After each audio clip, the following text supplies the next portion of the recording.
Hello guys, welcome back and welcome kung bago ka sa channel na to. So yung topic natin ngayon is addition and subtraction of rational expressions. So yung pag-add ng rational expressions, same lang din pag nag-add tayo ng rational numbers. So meron tayong dalawang klase ng rational expression, yung similar and dissimilar. So pag similar, para sila ng denominator. Halimbawa, 1/2 and 3/2. Okay? Similar. So, pag dissimilar, magkaiba yung denominator. Halimbawa, 1/2 and 1/3. Okay? So, pag nag-add tayo ng similar fractions, kinakopy lang natin yung denominator and then add lang natin yung numerator. 1 plus 3. 1 plus 3, that is 4. Okay? So, that is 2. Now, pag dissimilar naman sila, magkaiba yung denominator. Pag in-add natin, or subtract, ginagawa lang natin is, kinukuha muna natin yung LCD. Okay, so yung LCD nito is 6. And then, 6 divided 2, that is 3, times 1, that is 3. Plus, 6 divided by 3, that is 2, times 1, that is 2. So yung final answer is 5/6. Okay? So, same lang din yung gagawin natin sa rational expressions. So, dito sa first two examples natin, mga similar rational expressions to. So, pag i-add natin sila or subtract, so for number 1, copy lang yung denominator, 6b, and then, add lang natin yung numerator. So, 3 plus 5, that's 8. Then, simplify pa natin, divide by 2, so 4/3b. So, yan yung final answer. For number 2 naman, so, similar sila, again, copy lang yung denominator. And then, dahil minus siya, x minus 2. Subtract lang yung numerator. And then, factor lang natin, x squared minus 4, that is x plus 2 times x minus 2. Difference of 2 squares. So, cancel na natin itong x minus 2. Final answer is 1/x plus 2. So, madali lang siya pag similar rational expressions. Then, next example natin is mga dissimilar rational expressions naman to. So, for number 3, 2x/3 plus x/4. So, now, yung tinuturo sa inyo dito is, pag dissimilar, kukunin nyo muna yung LCD. Tinuturo ko sa inyo kung paano mag-add and subtract ng rational expression ng hindi gumagamit ng LCD. So, yung pinakasikat na method dito is yung cross multiplication. Okay? So, the best siyang gamitin kapag yung denominator natin is wala silang common factor or prime number sila. Okay? So, wala namang common factor yung 3 and 4 natin. So, cross multiply lang natin. So, ganito lang. Una, multiply mo muna yung dalawang denominator. So, 3 times 4, that is 12. And then, cross-multiply natin. 2x times 4 plus 3 times x. Okay? So, pag isi-simplify natin yan, 2x times 4, that is 8x plus 3x over 12. And then, add natin, that is 11x over 12. So, ito na yung final answer natin. Okay? Cross multiplication. And for number 4 natin, 4/ab squared minus 5/a squared b cubed. So now, subtract natin siya na hindi gumagamit ng LCD.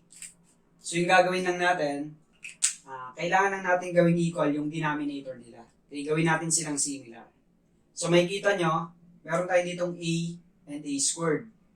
So, mag-multiply lang tayo dito ng a para maging a squared siya. Okay? So, multiply tayo ng a. Now, nag-multiply tayo ng a sa denominator, multiply din tayo sa numerator. Okay? So, ano yung i-multiply mo dito sa baba, multiply mo rin sa taas. Okay? So, same na silang may a squared. Now, sa b naman. So, may b cubed tayo dito may b squared. So, para maging b cubed to, multiply pa tayo ng isang b. Okay? Kasi, b times b squared is b cubed. Okay. So now, nag-multiply tayo ng b sa denominator, multiply din tayo sa numerator. Okay? Yan. Now, same na sila ng denominator. Okay? So kung isi-simplify natin yan, so 4 times AB over, so A times A, that is A squared, B times B squared, that is B cubed. Okay? Minus 5 over A squared B cubed. Okay? So, kita nyo? Same na sila ng denominator.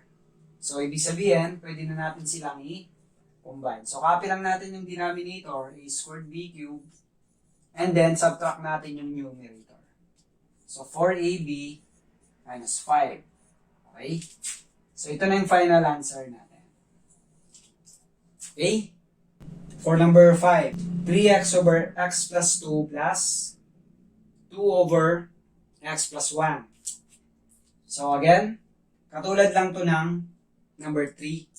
So, magkaiba sila ng denominator. So, cross-multiply lang natin. Okay? So, first step, multiply mo lang yung dalawang denominator, that is x plus 2 times x plus 1, and then cross-multiply. So, 3x times x plus 1 plus x plus 2 times 2. Okay? Cross-multiply lang. Pag magkaiba yung denominator. So, wala naman silang common factor. So, pag isi-simplify natin to, so, distribute lang natin yung 3x, that is 3x squared plus 3x.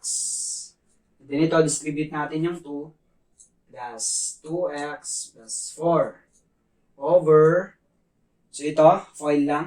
So, diretso ko na, no? X squared plus 3x plus 2. Okay, so dinaretso ko na lang siya. And then, pwede pa nating simplify itong numerator natin. So, 3x squared, 3x plus 2x, that is 5x, plus 4 over x squared plus 3x plus 2. Okay, so ito na yung final answer natin. Okay? And for the last example natin, example number 6, x over x squared plus 2x minus 15 plus 2 over x minus 3. Okay? So now, dissimilar sila again. So, yung unang gagawin lang natin dito is, factor muna natin to. Yung denominator nitong first expression natin.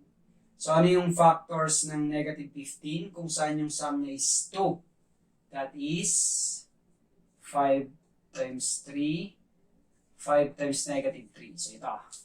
5 times negative 3, negative 15. 5 minus 3, positive 2. So, therefore, yung factors niya is x plus 5, x minus 3. Okay? And plus 2 over x minus 3. So, now, so makikita nyo, meron sila common factor, x minus 3. Okay, so, para maging equal sila, dahil may x minus 3 na tayo dito, multiply lang tayo ng x plus 5 dito. So, multiply tayo ng x plus 5. So, equal na sila. So, nag-multiply tayo sa denominator, multiply din tayo sa numerator. Okay? So, ganun lang.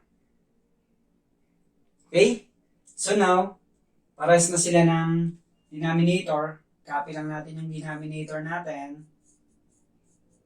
And then, add lang natin yung numerator. So, x plus, so, simplify muna natin to. Distribute natin yung 2, that is 2x plus 10. Okay? And then, simplify natin ulit. So, simplify natin to. Equal lang siya dito. So, x squared plus 2x minus 15. And then ito, x plus 2x, that is 3x. Plus 10. Okay? So, ito na yung final answer natin. Okay? Comment below guys kung nakatulong yung video. Thank you for watching and don't forget to like.